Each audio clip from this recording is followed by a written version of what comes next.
गांव धूपपुर में रामू नाम का एक गरीब किसान रहता था। उसके पास थोड़ी सी जमीन थी जो उसकी गुजर बसर का एकमात्र सहारा थी। बरसों से सूखा पड़ रहा था और रामू की जमीन बंजर होती जा रही थी। गांव के लोग उसे ताना देते, कहते अब छोड़ दे ये खेती, कुछ और कर ले। लेकिन रामू ने हार नहीं मानी। रोज सुबह सूरज उगने से पहले वो अपने खेत पर पहुंच जाता, मिट्टी को पलटता, कड़ी धूप में हल चलाता और रात को थककर घर लौटता। उसके पास न तो ट्रैक्टर था, न सिंचाई के लिए कोई अच्छा साधन, फिर भी वो अपनी मेहनत में कोई कमी नहीं रखता। एक दिन गांव में एक कृषि अधिकारी आया। उसने देखा कि रामू बंजर जमीन पर काम कर रहा है। उसे रामू की लगन देखकर हैरानी हुई।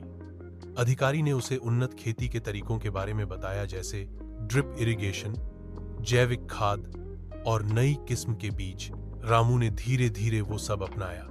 उसने अपने खेत में गोबर की खाद डाली, एक सस्ता पानी का मोटर खरीदा और नई किस्म के गेहूं के बीज बोए। कुछ ही महीनों में उसकी जमीन हरियाली से भर गई।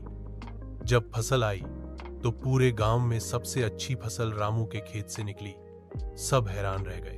अब वही लोग जो रामू को ताने देते थे, उससे खेती के गुर सीखने आने लगे। रामू न सिर्फ सफल किसान बना, बल्कि दूसरों के लिए प्रेरणा भी।